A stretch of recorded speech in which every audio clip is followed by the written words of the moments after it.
So this is the destroyer. You've got the wheels over here and they're powered by these motors. You've also got the part that will actually, destroy the things, and it's attached to this strip.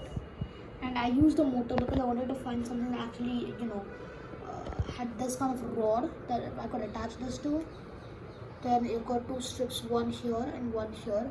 So whenever we move this, and for example, if there's a cup over here, we can move this forward and this thing will actually hit the cup, right?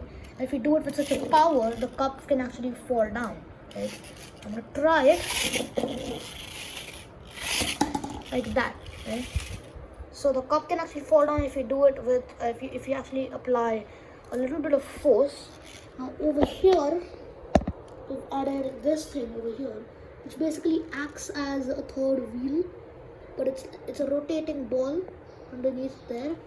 We've screwed it to these yellow stationary strips, which are again screwed to the L-shaped things, L-shaped strips, which is attached to a U-leg, and the U-leg is attached to the strip.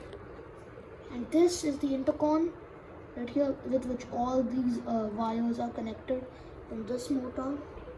Also got the cable which is connected to the remote, and this cable which is connected to here, and this is connected to that plug basically. Yeah, and this is the destroyer.